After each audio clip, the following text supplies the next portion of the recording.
प्यारे बच्चों, अगर आप दिल्ली के सरकारी स्कूलों में क्लास 7 के स्टूडेंट हैं तो आज की वीडियो आपके लिए काफ़ी इम्पोर्टेंट होने वाली है, क्योंकि हम आपके लिए लेकर आए हैं संस्कृत का पेपर मिड टर्म एग्ज़ाम 2022-23 का। क्या पैटर्न होगा, कैसे पेपर आएगा और कैसे आपको इसे लिखना है। तो पूरी वीडियो ध्यान से एंड तक देखें। और अभी सबसे पहले आपको क्या करना है, वीडियो को लाइक करना है और अपने सभी दोस्तों को भी इस वीडियो को शेयर कर दो क्लास ग्रुप में, ताकि सभी तक ये वीडियो पहुँचे। और अगर आपने चैनल को सब्सक्राइब नहीं किया है तो अभी फटाफट से एक बार कर लीजिए। और पेपर आपका कितने नंबर का होगा, 60 नंबर का पेपर होगा और 2.5 घंटे का ये पेपर आपके पास आने वाला है। तो चलिए सबसे पहले हम देखते हैं कि आपके पास पहला प्रश्न आएगा खंड क से अपठित अवबोधन, यानी कि एक ये अनरीड पैसेज है। और यहाँ पे अगर आप प्रश्न को पढ़ोगे तो आपको समझ आएगा कि अधोलिखित गद्यांशम पठित्वा प्रदत्त प्रश्नानाम उत्तराणि संस्कृतेन लिखत। मतलब एक पैसेज है आपके पास, इस पैसेज को आपको पढ़ना है और पढ़ने के बाद आपको कुछ प्रश्न दे रखे हैं, उन प्रश्नों की आपको आंसर लिखने हैं। तो सबसे पहले गद्यांश देखते हैं। विद्यालय से पूर्व भागे एकः पुस्तकालय अस्ति, यानी कि विद्यालय के पूर्व भाग में एक पुस्तकालय है, लाइब्रेरी है। पुस्तकालय विविधा ग्रंथा सन्ति, पुस्तकालय में क्या है, बहुत सारी किताबें हैं। ग्रंथा अस्मान् ज्ञानम प्रयच्छन्ति, और जो ग्रंथ है, किताबें हैं, वो हमें ज्ञान देते हैं। छात्राः अवकाश समयः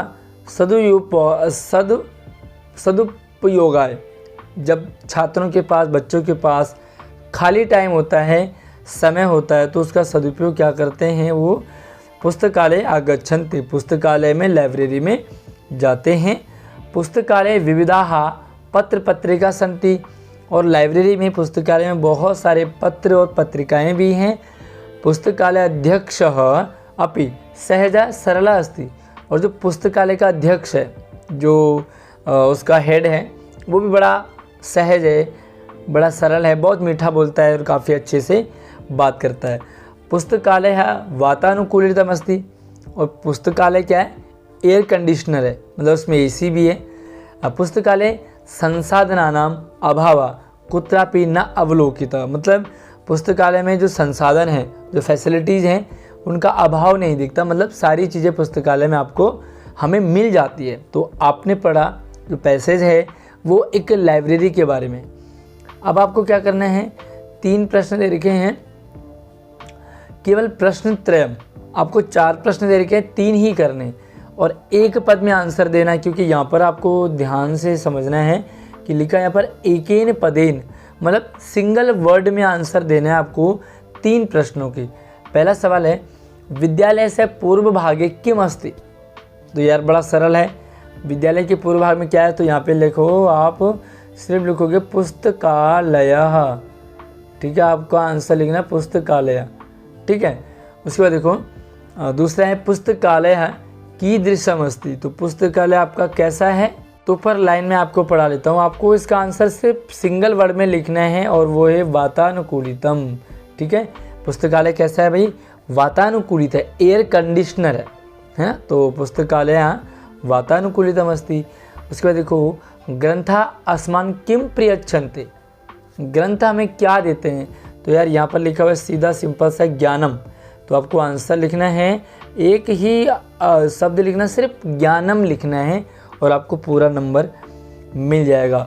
उसके बाद अगला प्रश्न है हमारे पास, पुस्तकालय विविधा के सन्ति, पुस्तकालय में विविध प्रकार के क्या हैं, सिंपल सा आंसर है, यहाँ पे आप लिखोगे ग्रंथा, क्या लिखोगे, ग्रंथा, बस आपको एक एक वर्ड लिखना है, कंप्लीट आंसर हो गया। 4 प्रश्न में से 3 ही करने। अब जो दूसरा सवाल है वो है आपका पूर्ण वाक्य, मतलब आपको कंप्लीट पूरा सेंटेंस लिखना है। और प्रश्न एकम, ये 2 नंबर का सवाल है, एक ही प्रश्न करना, 2 दे रखे हैं।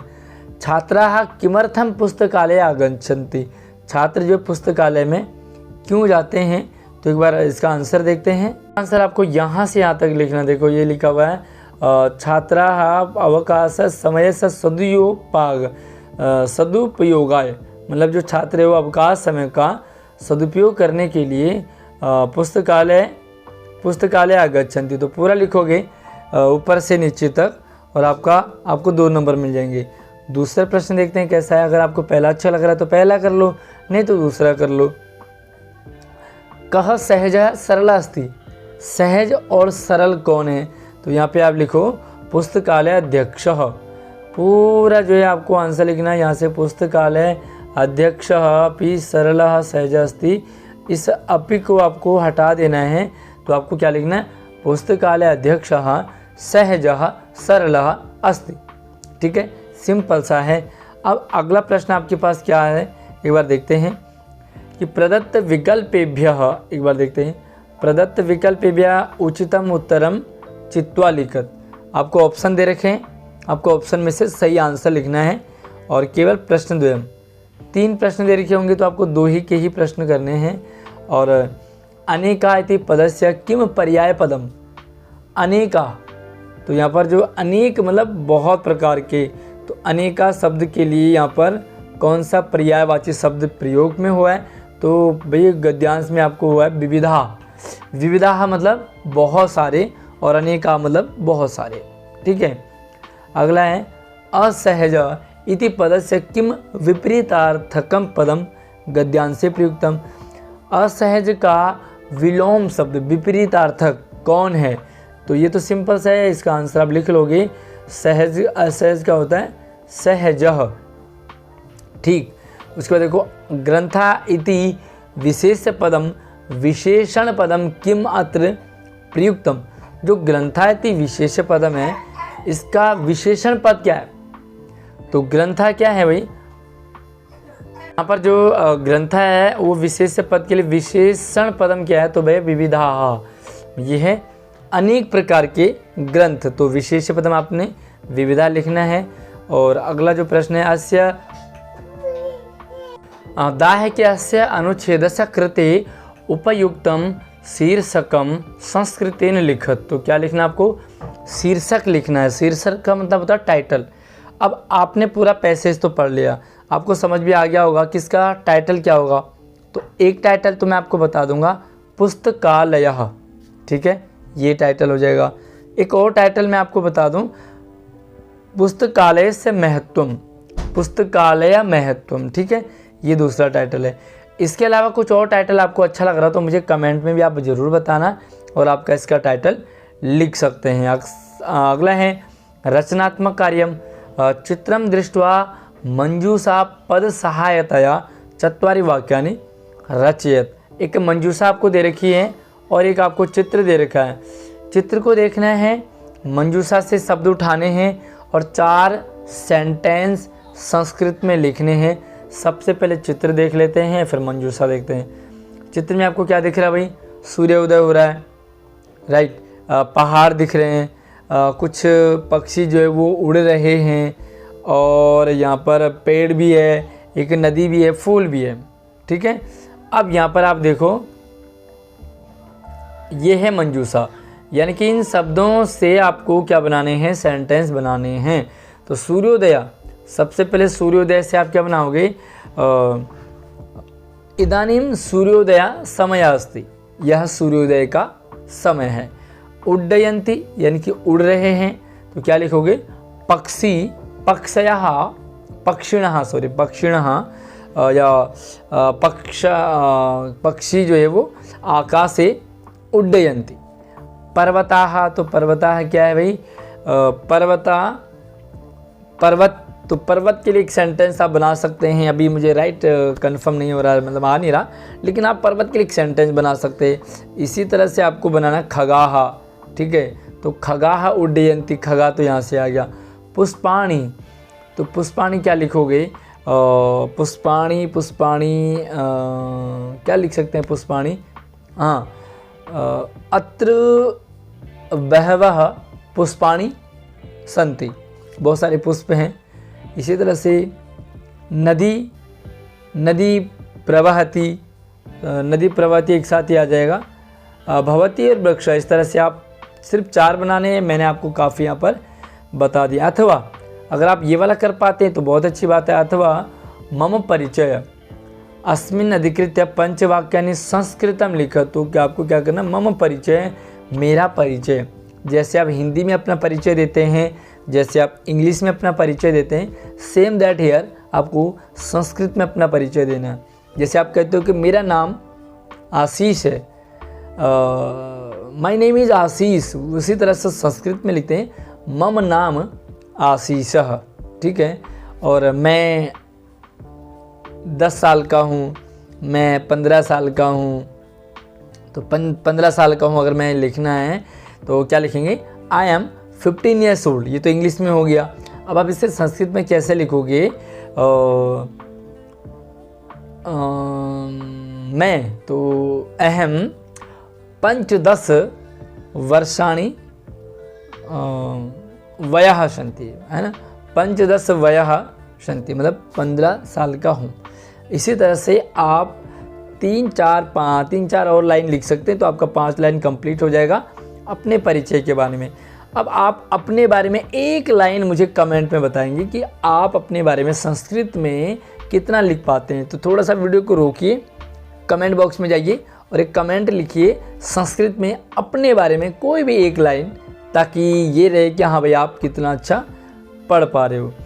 अब अगला क्या है कि पदानाम मेलनम कृत्वा वाक्य रचना करो। तो आपको क्या करना है, पदों का मिलाना है और वाक्य बनाना है। लाइक बालका गीतम खादंती, तो भैया बालक गीत तो खाते नहीं हैं, तो आपको क्या करना है, इस तरह से लिखना है। हाँ, पहला जैसे कि भाई बालकाः है, तो ये बालकाः है, गीतम भी ठीक है, लेकिन गायती नहीं होना चाहिए था, गायंती होना चाहिए, क्योंकि बालकाः बहुवचन है, गायंती बहुवचन होना चाहिए, या तो बालकाः होता, बट आपको ऐसे मिलाना बालकाः गीतम गायंती। उसके बाद देखो दूसरा है, मैं यहाँ पर कलर बदल देता हूँ ताकि आप इसे समझ पाओगे। यस, और ये है लाल, ठीक है, दूसरे कलर में। तो क्या लिखोगे, सीता फलानी खादंती नहीं हो सकता है। यस यस, ये थोड़ा सा एक बार दोबारा से देखते हैं कैसे होगा। देखो सबसे पहले देखो बालकाः है, यहाँ पे फलानी खादंती, ये हो गया आपका एक लाइन। उसके बाद दूसरी लाइन आपके लिए, और वो है सीता गीतम गायती, ये दूसरा सेंटेंस है। अब तीसरा सेंटेंस कैसे लिखोगे, तो तीसरा है शौचिकः वस्त्रम, शौचिकः मतलब दर्जी, वस्त्रम सीव्यति यानी कि सिलता है। अब क्या बचा भाई, अहम विद्यालय गच्छामि, तो सिंपल सा आपको मिला दिया है और आपको यही आपका आंसर हो जाएगा। चलिए देखते हैं फिर से अगला क्या किस तरह से लिखोगे प्रश्न, और ये है ग्रामर। अधोलिखितानाम शब्दानाम विभक्ति लिखत, प्रश्न चतुष्टयम, सिर्फ 4 ही प्रश्न आपको करने हैं और आपको क्या करनी है, विभक्ति लिखनी है। मतयः, तो मतयः शब्द के लिए विभक्ति क्या लिखोगे, कौन सी विभक्ति में आता है मतयः, मति मति मति मतई मति मतीन मतयः, तो मतयः आई थिंक तृतीय विभक्ति हो गया। शिक्षा यही, शिक्षा के लिए, तो चतुर्थी विभक्ति होगी। मनोरमया, तो मनोरमया तृतीय विभक्ति हो गई। सर्वेषाम सभी का, तो का के की क्या होता है आपका षष्ठी विभक्ति हो गया। उसके बाद वारिशु, तो वारिशु क्या होता है आपका सप्तमी विभक्ति में आता है वारिशु। बाकी देखो ये मैं आपको आंसर बता दूं तो आपको उतना समझ नहीं आएगा, जितना आप खुद प्रैक्टिस ट्राई करेंगे तो आप अच्छे से समझ पाओगे। अगला है उपसर्ग आधारितान शब्दांश संयोजक विभज्य व लिखत। उपसर्ग से आपको शब्दों को मिलाना है और जोड़ना है, तोड़ना है। देखिए यहाँ पर क्या है, अपयसा, तो ये मिला हुआ है, इसे आपको अलग अलग करना है। कैसे करेंगे, यहाँ पे आप लिखोगे अप, ठीक है, और यहाँ पे लिखोगे यशः, ये है यशः, ठीक है। दूसरा है अनुभवशी, तो इसे मिला दो भैया, अनुभवशी अनुभवशी, ठीक है। ये थोड़ा सा मोटा मोटा हो रहा है तो अब इसे थोड़ा सा देख लीजिए। आहारः, तो भैया यहाँ पे सिंपल सा आ लिख दो और जमा हारः, ठीक है। और समतुष्टा, तो समतुष्टा को क्या लिखते हैं भैया, इसको ऐसे, और ये तुष्टः, ये है सम जमा तुष्ट संतुष्ट। आई थिंक आपको, आई होप कि आपको समझ आ गया होगा। अब अगला है मंजूषात अंकानाम कृते पदानि चिन्ह। ये मंजूषा है, यहाँ पर अंक दे रखे हैं, इन अंकों को आपको पदों में लिखना है, इनकी शब्दों में लिखना है। अब देखो थोड़ा सा मैं जूम कर लेता हूँ, जूम आउट कर लेता हूँ ताकि आपको अंक भी दिख जाएंगे और शब्द भी दिख जाएंगे। थोड़ा सा और कर लेते हैं, यस। अब देखो सिंपल सी बात है, ये फिर से गड़बड़ हो गया है और यहाँ पे थोड़ा सा ऐसे और ऊपर कर लेते हैं। ये रहा सबसे पहले 40, तो ऊपर 40 लिखा हुआ है, नीचे देखो 40 के लिए क्या कहते हैं, तो 40 के लिए कहते हैं भैया चत्वारिंशत्। ठीक है, तो चत्वारिंशत् मैं इस तरह से कर लेता हूँ। यहाँ पे आप लिखोगे तो ये है चत्वारिंशत्, ठीक है, वो यहाँ पे लिख दोगे। 18, तो 18 को क्या कहते हैं, 18 को कहते हैं अष्टादश। ठीक है, तो यहाँ पे आप लिख दोगे अष्टादश। 22, तो 22 को यार विंशति 20 होता है, द्वा मतलब 2, यानी कि 2 20 द्वाविंशति। 36 को लिखा 63, यानी कि षड 63, 63 होता 30 और षड होता 6 और 36 होता षड 63। और यह 45 बचा हुआ, तो ये है पंचचत्वारिंशत्। ठीक है, तो आई थिंक, आई होप आपको ये भी समझ आ गया होगा। अब हम अगले सवाल की तरफ बढ़ते हैं। रदोल्लिखितानां शब्दानां कृते मंजूषा चित्वा संस्कृत पदम लिखत। ये शब्द हैं आपके पास, कछुआ, निर्धन, सरलता, काल, राग, ये 5 शब्द हैं, 6 शब्द 5 हैं। अब यहाँ पर मंजूषा में कुछ शब्द दे रखे हैं, इन शब्दों को, ये संस्कृत में है वो हिंदी में। ठीक है, दोबारा से बता देता हूँ, ये आपका संस्कृत में या आपका हिंदी में। अब आपको उनकी जगह लिखना है, संस्कृत में क्या बोलते हैं। चलिए थोड़ा सा और इसे भी हम करते हैं जूम आउट, और अब चलते हैं आपके साथ इनके लिए। कछुआ, तो कछुआ को क्या कहते हैं, कछुआ को कहते हैं भैया कूर्मः। और फिर से मैं यहाँ पे लाइन खींच देता हूँ, कछुआ को कहते हैं कूर्मः। निर्धनः, तो निर्धना को कहते हैं, यहाँ पर है निर्धना को कहते हैं ऋजुता। सरलता को क्या कहते हैं, तो सरलता, सॉरी जो निर्धन है उससे कहते हैं विपन्न, सॉरी ये है विपन्न। ठीक है, उसके बाद देखो भाई राख को, देखो पहले राख को भस्म कहते हैं। उसके बाद अकाल को क्या कहते हैं, तो अकाल को क्या कहते हैं। बाकी 2 शब्द बचे हैं, सरलता और अकाल, तो इनमें मैं थोड़ा सा डाउट में हूँ, बट आप अपना नॉलेज दे करके बताइए कि सरलता के लिए इन दोनों शब्दों में, यहाँ की पहला शब्द आपका ऋजुता, दूसरा है दुर्भिक्षा, तो सरलता को संस्कृत में क्या कहते हैं, कमेंट सेशन में ज़रूर बताइए। उसके बाद अकाल का आपका निकल जाएगा। अगला जो प्रश्न है वो है आपके लिए, मंजूषा पद सहायता क्रियापदम चित्वा वाक्यानि पूर्यत। मंजूषा है, फिर से देखो ये मंजूषा है, और मंजूषा से क्या करना है आपको, क्रियापद को लें और वाक्य लिखें।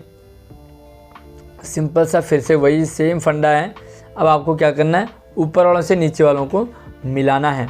हंसाभ्याम सह कूर्मोपि, क्या करेंगे, हंस के साथ कूर्म भी, और यहाँ पे लिखेंगे उड्डीयते। दूसरा है अहम किंचिदपि न, अहम किंचिदपि न, मैं कुछ भी नहीं। क्या आ सकता है यहाँ पर, क्या आ सकता है, यस, इसमें आएगा आपका वदिष्यामि। ठीक है, अहम के साथ वदिष्यामि। उसके बाद एकः कूर्मापि तत्रैव, एकः कूर्मापि तत्रैव प्रतिवसति स्म, और वयं गृहं नीत्वा कूर्म भक्षयिष्यामः। ठीक है, तो ये आपके पास वो शब्द हैं जिनको आपको मैच किया जिन्होंने।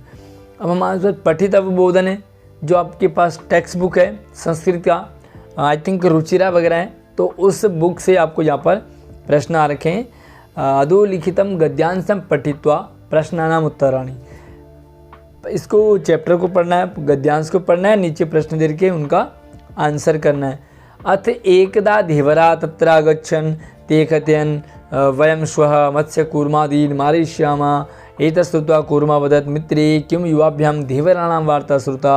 वहाँ पर धीवर आता है और वो कहते हैं कि भैया आज हम जो है मत्स्य कूर्म आदि सबको मारेंगे, मछली को मारेंगे और जो कूर्म वगैरह हैं उन्हें सब मार देंगे। ये तो ऐसा सुन करके जो कूर्म है वो कहता है अपने दोस्त को कि दोस्त तुमने सुना वो लोग क्या बातें कर रहे हैं, धीवर लोग क्या बातें कर रहे हैं। अधुना किम अहम करोमि, हमें क्या करना चाहिए। हंसो अवदताम, हंस कहता है प्रातः यद उचितम तत् कर्तव्यम, वे सुबह जो उचित होगा उसे कर लेंगे। कूर्मा वदत मैं बम, ऐसा नहीं अभी। तथा अहम अन्यम गृहम गच्छामि तथा कुरुतम, भैया हमें जल्दी से जल्दी करना चाहिए। हंसो अवदताम आवाम किम करता वा, हमें क्या करने, हम क्या करें। तो कूर्म अवदत, कूर्म कहते हैं कि अहम युवाभ्याम सह आकाश मार्गेण अन्यत्र गंतुम गच्छामि, हमें जो है युवाभ्याम हम सब दोनों को क्या करना चाहिए, आकाश मार्ग से कहीं और जगह चले जाना चाहिए। अब यहाँ पर सरस तीरे के आगच्छन, सरस तीर में कौन आते हैं, तो धीवराहा एक शब्द। दूसरा कूर्मा केन मार्गेण अन्यत्र गंतुम गच्छति, तो यहाँ पे लिखेंगे आकाश मार्गेण, ठीक है। उसके बाद देखो अगला है पूर्ण वाक्य, धीवरा किम अकथयन, तो धीवर कहता है कि हम कल जो है वो मत्स्य कूर्मादि को मारेंगे, तो वयम स्वः मत्स्य कूर्मादिनान मारयन, ठीक है, ये लिखा है मारिष्यामा स्व। और अगला प्रश्न है हंसो किम अवदताम, हंस क्या कहता है, तो यहाँ पर अब हंस वाला जोड़ सकते हैं, हंसो अवदताम, ये वाला है। और पूरा वाक्य लिखना है हंसो अवदताम यत उचितम तत्कर्तव्यम, जो उचित होगा वो हम करेंगे, ठीक है। और अगला जो है वो आपके पास सह प्रदत्त विकल्प उचितम उत्तरम चित्वा लिखत, और यहाँ पर कुछ विकल्प दे रखे हैं, आपको आंसर लिखने हैं। प्रातः इति पद से विपरीतार्थकम, प्रातः का विपरीतार्थक क्या है, सुबह का क्या है, तो सुबह का क्या होता है भाई, प्रातः सुबह का होता है आपका सायं, तो यहाँ पे सायं लिखोगे, ठीक है। हंसो अत्र का विभक्ति अस्ति, हंसौ, हंसहा, हंसौ, तो ये हो गया प्रथमा विभक्ति, ठीक है, तो ये आपका हो गया प्रथमा विभक्ति।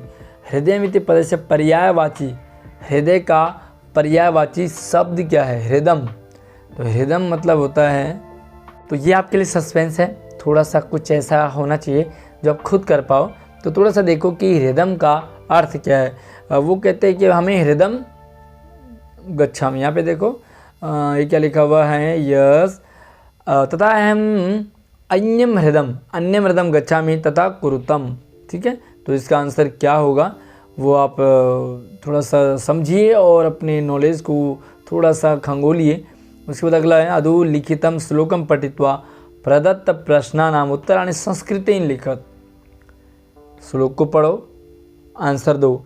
मित्रेण कलहं कृत्वा न कदापि सुखी जनः इति ज्ञात्वा प्रयासेन तदेव परिवर्जेत। मित्रेण कलहं कृत्वा कदापि न सुखी जनः, वे मित्र के साथ झगड़ा करके कोई भी कहीं भी सुखी नहीं रहा। इति ज्ञात्वा, ऐसा जानकर के, प्रयासेन तदेव परिवर्जित, ऐसा समझ करके हमें वैसा करना चाहिए जो सही है, यानी कि हमें मित्रों के साथ कभी भी झगड़ा नहीं करना चाहिए, ठीक है। अब केन कलहम न करणीयम, केन कलहम न करणीयम, तो यहाँ पर लिखे मित्रेण, ठीक है, मित्रेण। दूसरा है कह सुखी न भवति, तो कह सुखी न भवति, कलहम कृत्वा, कहला क्या लिख सकते हैं, सुखी जना कदापि न सुखी, क सुखी न भवति, तो यहाँ पे लिखेंगे जनः सुखी न भवति, तो सिर्फ जनः लिखेंगे क्योंकि सिंगल वर्ड है। उसके बाद पूर्ण वाक्य प्रयासेन किम परिवर्जेत, तो प्रयासेन कलहम लिखेंगे, प्रयासेन कलहम परिवर्जित, प्रयास के द्वारा कलह से हमें वर्जन करना चाहिए। कह कदापि सुखी न भवति, तो यहाँ पे लिखेंगे मित्रेण कलहम कृत्वा, मित्र के साथ कलह करके न कदापि सुखी जन, कोई भी सुखी नहीं रहता। उसके बाद देखो यहाँ पर अगला है सुखी थी पदस्य विपरीतार्थक, सुखी का विपरीत विलोम क्या होगा, तो सुखी का विलोम है सिंपल सा है दुखी, ठीक है। मित्रेण अत्र विभक्ति अस्ति, तो मित्रेण मित्र के द्वारा, तो यहाँ पे आ जाएगा आपका तृतीया, राइट। मित्र थी पद से पर्यायवाची पदम, तो मित्र का जो पर्यायवाची है ना वो क्या हो सकता है, तो मृत्यु मतलब होता है। चलिए ये भी आपके लिए होमवर्क है और इसे भी आपको खुद ढूंढ करके अपनी नॉलेज से आपको बताना है कि मित्र शब्द का पर्यायवाची क्या है। थोड़ा सा मैं आपको ऑप्शन दे दूं कि देखो ये वाला भी नहीं है क्योंकि शत्रु हो जाएगा, जना मतलब लोग हो जाएगा, तो इन दोनों में से एक ऑप्शन है। आपको हमें कमेंट में भी बताना है, साथ में अपनी नॉलेज को थोड़ा सा चेकआउट करना है कि भैया क्या हो सकता है। अधोलिखितम संवादम पठित्वा प्रदत्त प्रश्नानाम उत्तराणि संस्कृतेन लिखत। एक संवाद है, एक डायलॉग है और इस डायलॉग को पढ़ करके आपको नीचे प्रश्नों के आंसर देने। तो मैं यहाँ पर इसे पढ़ूंगा नहीं, ना ही मैं आंसर दूंगा, बट आपको सिर्फ प्रश्न बताऊंगा कि क्या करना है और बाकी आपको खुद पढ़ना होगा। एकेन पदेन, एक पद में, कस्य गृहे भृत्या नास्ति, तो भृत्या किसके घर में नहीं है। दूसरा है कह सत्कारेण संतुष्ट भवति, तो सत्कार से कौन संतुष्ट है, मतलब खुश है, ठीक है, एक पद में। दूसरा पूर्ण वाक्य, कृष्ण मूर्ति कति कर्म करा संति, कृष्ण की मूर्ति में कितने कर्म करा यानी कि काम करने वाले। कस्य गृहे बहवा कर्म करा संति, और किसके घर में बहुत सारे कर्म करा यानी कि काम करने वाले, राइट। अगला है संतुष्ट इति पद से विपरीतार्थक, संतुष्ट पद का विपरीत यानी कि उल्टा, तो भैया सिंपल सा है और इसका होगा यस असंतुष्ट। दूसरा है नेत्रेति पदस्य पर्यायवाची, तो नेत्रे, नेत्र मतलब होता है आँख, तो यार पादों मतलब पैर होता है, स्रोतो मतलब कान होता है, हस्तो मतलब हाथ होता है, तो यहाँ पर लोचने मतलब होता है नेत्र, तो इसका पर्यायवाची कौन हो जाएगा, लोचने। गृहत्र का विभक्ति अस्ति, सेम यहाँ पर फिर से ये आपके लिए होमवर्क है, आपको खुद देखना है, समझना है, ढूंढना है कि गृह में कौन सी विभक्ति है। चलिए मैं आपको बता दूं, दो ऑप्शन दे देता हूँ, द्वितीय नहीं है, षष्ठी नहीं है, तो अब कौन सा होगा, तो भैया पंचमी होगी या सप्तमी होगी, थोड़ा सा आपको खुद ये समझना है और अपने नॉलेज को थोड़ा सा रिवाइज करना है। अगला है रेखांकित पदानि आधृत्य प्रश्न निर्माणम, अंडरलाइन वर्ड है मृत्यु, नरः, पितरम, इनसे आपको प्रश्न बनाने हैं। तो मृत्यु कहाँ प्रतीक्षते, मृत्यु न प्रतीक्षते, तो मृत्यु की जगह आ जाएगा कह न प्रतीक्षते। अगला प्रश्न है ख कि कलहम कृत्वा नरः दुखी भवति, तो आपको क्या करना है, जो नरः है उसे नरः शब्द से आपको प्रश्न बनाना है। तो कैसे बनाएंगे, कलहम कृत्वा कह दुखी भवति, कौन दुखी होता है, ठीक है, कलह करके। उसके बाद देखो पितरम कर्मणा सेवित, पितरों की कर्म से सेवा की जाती है, तो पितरम यहाँ पे आ जाएगा, तो पितरहा पितरो पितरा, पितरम पितरो पितरान, तो पितरम यानी कि कम कर्मणा से, यहाँ पर जो पितरम उसमें कम आ जाएगा। और मुंबई नगरे यानी कि मुंबई नगर में शारदा सदनम स्थापित, रमाबाई जो मुंबई नगर में शारदा सदन है। अब आपको मुंबई नगरे यानी कि मुंबई नगर में इससे प्रश्न बनाना है, ये आपके लिए होमवर्क है, खुद करें आप इसे। अब 13वां सवाल है विलोम पदानि योजयत, 4 शब्द इधर दे रखे हैं, 4 इधर दे रखे हैं, आपको करना है विलोम शब्द। थोड़ा सा इसे मैं इधर कर लेता हूँ ताकि आपको पूरे शब्द दिखाई दें, और ये आ गया आपके पास पूरी शब्द। अब आपको क्या करना है, मैच करना है जो विलोम होगा। चलिए यहाँ पे देखते हैं, अधः, अधः मतलब होता है नीचे, ठीक है, अधः, तो इसका क्या हो जाता है ऊपरी, ठीक है। अंतः, अंतः का मतलब होता है अंदर, तो इसका हो जाता है बही, बाहर। दुर्बुद्धि यानी कि जिसके बुद्धि नहीं होगी, गंदी बुद्धि होगी। सुबुद्धि यानी कि जिसकी अच्छी बुद्धि होगी। उच्च है मतलब ऊपर, उच्च पद में तो नीचे मतलब नीचे, ठीक है, नीचे नीचे होता है, तो ये आपका हो गया आंसर। उसके बाद देखते हैं, तो यही है हमारा सैम्पल पेपर जो कि क्लास 7 के लिए था संस्कृत का। आई होप कि आपको पूरा पेपर समझ आ गया होगा और इसी तरह से आपको इस एग्ज़ाम में अटेम्प्ट करना। बाकी कैसे लगी वीडियो, मुझे अपना प्यारा सा एक एक्सपीरियंस कमेंट में रखें, और आपको ये पेपर मुश्किल लगा या आसान लगा या एवरेज है, तीनों मुश्किल हैं तब भी आप मुश्किल लिखेंगे, आसान है तो भी आप लिखेंगे, और एवरेज है तो भी आप कमेंट में अपना ओपिनियन ज़रूर दें। वीडियो को लाइक कर दो, अभी नहीं किया है तो शेयर कर दो अपने दोस्तों को क्लास ग्रुप में, और अगर हमारे चैनल को सब्सक्राइब नहीं किया तो नीचे लाल बटन दबा करके उसे ऑल नोटिफिकेशन को ऑन कर लो ताकि इन फ्यूचर आने वाली सारी अपडेट आपको लगातार मिलती रहेगी। और अगली वीडियो कौन से सब्जेक्ट की चाहिए मुझे अभी कमेंट आप कर दो ताकि नेक्स्ट वीडियो हम उसी सब्जेक्ट की लेके आएंगे। जय हिंद।